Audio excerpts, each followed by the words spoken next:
저 십자가의 강가로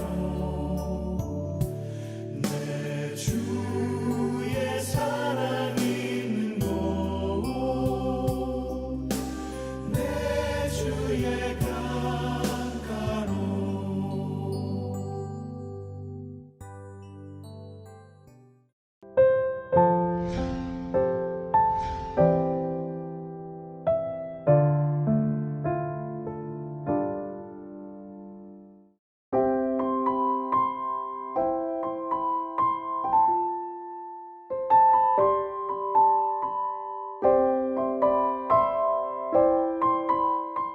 하루는 제자들과 함께 배에 오르사 그들에게 이르시되 호수 저편으로 건너가자.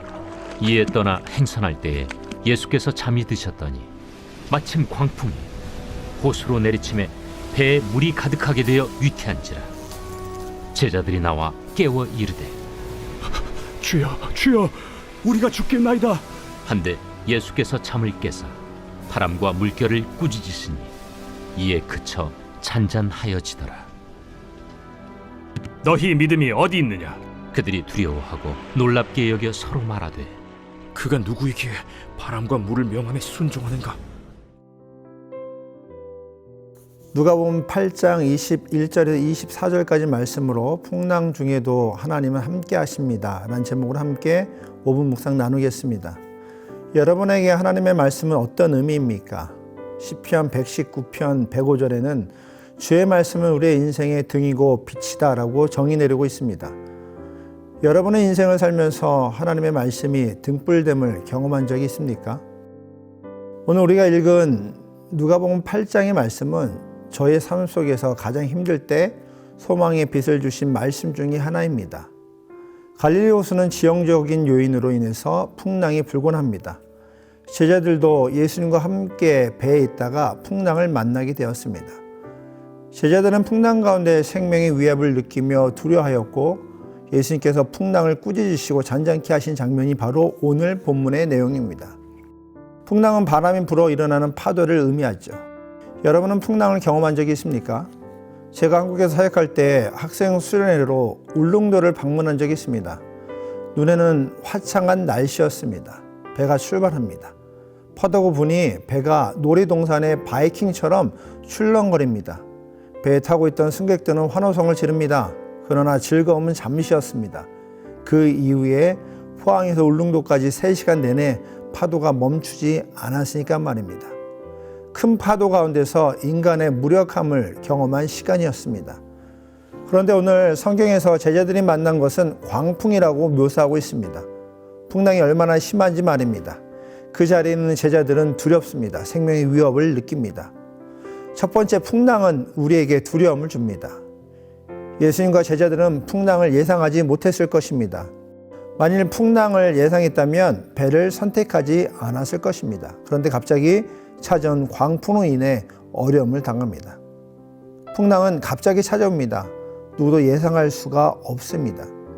지금 전 세계가 두려움에 떨고 있는 코로나도 어느 누구도 예상할 수 없었던 풍랑입니다.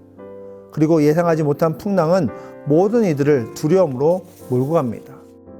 이것은 우리의 삶도 마찬가지입니다. 재정적, 신문적, 관계적 풍랑이 두렵게 합니다. 우울과 불안, 무기력 등 정신적 풍랑도 우리를 두렵게 합니다. 영적인 것도 그렇죠. 의심과 불신은 우리를 하나님과의 관계를 흔들어 놓습니다. 그래서 야고보서 1장 6절에서도 오직 믿음으로 구하고 조금도 의심하지 말라. 의심하는 자는 마치 바람에 밀려 요동하는 바다 물결 같으니 라고 잘 설명하고 있습니다. 여러분이 지금 두려움을 느끼고 있습니까? 그런 부분이 있습니까? 그렇다면 여러분은 지금 풍랑 가운데 있는 것입니다. 두 번째, 풍랑은 우리에게 예수님을 찾게 합니다. 그렇다면 풍랑의 두려움에서 평안할 수 있는 방법이 무엇일까요? 누가복음 8장에서는 감사하게도 그 방법을 잘 설명해 주고 있습니다. 제자들은 풍랑의 위협 가운데 예수님을 찾게 됩니다. 그리고 예수님께 풍랑 가운데 있는 자신들의 상태를 급하게 설명하죠. 풍랑이 주는 유익이 있습니다. 태풍이 한번 몰아치면 바다를 정화하는 효과가 있는 것처럼 말입니다. 모든 것이 평안할 때는 모릅니다. 무엇이 문제이고 어느 부분이 약한지 알 수가 없습니다. 제자들도 평안하게 모든 일이 해결되었다면 자신들의 믿음 없는 영적 상태를 점검하지 못했을 것입니다. 또 풍랑 가운데 자신이 얼마나 연약한지 깨닫지 못했을 것입니다. 자신들의 경험과 지식으로 모든 일이 수월하게 되니 교만함은 아니더라도 예수님을 찾지는 않았을 것입니다. 그러나 풍랑으로 인해 예수님을 찾습니다. 그리고 자신들의 두려움의 원인이 무엇인지 예수님께 아뢰입니다. 예수님, 풍랑으로 인해 우리가 죽을 지경입니다. 예수님, 지금 파도로 인해 너무너무 힘듭니다. 풍랑 가운데 있는 우리도 예수님께 나아가는 방법이 있습니다.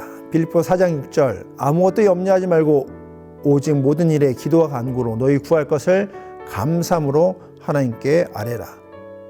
염려할 일이 생겼다면 기도하십시오. 풍랑 가운데 예수님을 찾는 방법은 기도입니다. 기도가 방법입니다. 세 번째, 풍랑 중에서도 하나님은 우리와 함께 하십니다. 예수님께서 풍랑의 위기 속에서 제자를 구해 주십니다. 풍랑을 잔잔케 하십니다. 그런데 우리가 한 가지 꼭 기억해야 할 것이 있습니다. 예수님께서는 풍랑 전에도 계셨고 풍랑 중에도 계셨고 풍랑 이후에도 계신다는 것입니다. 제자들의 상황이 바뀐 것이지 예수님은 늘 동일한 장소에 동일한 모습으로 함께 하셨다는 것입니다. 모든 상황과 환경 가운데 예수님은 언제나 함께 합니다. 히브리서 13장 5절 하반부, 그가 친히 말씀하시기를 내가 결코 너희를 버리지 아니하고 너희를 떠나지 아니하리라 하셨느니라. 마태복음 28장 20절, 보라 내가 세상 끝날까지 너희와 항상 함께 있으리라 하시니라.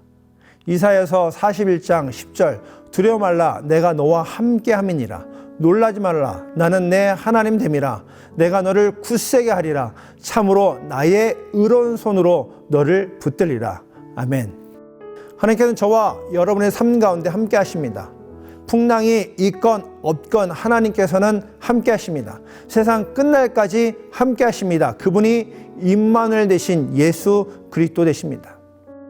우리는 그 어느 때보다 어려운 시기를 살아가고 있지만 주님은 그 어느 때보다도 더 우리와 함께 하십니다. 우리는 그 어느 때보다 어려운 시기를 살아가고 있습니다. 그러나 주님은 그 어느 때보다도 우리와 함께 하십니다. 하나님께서 우리와 함께 하시면 그것으로 인해 충분합니다. 하나님을 붙잡고 담대히 나아가십시오.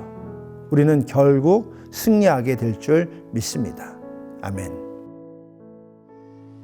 두려워 말라 너와 함께 함이니 놀라지 말라 나는 내 하나님 됨이니 무서워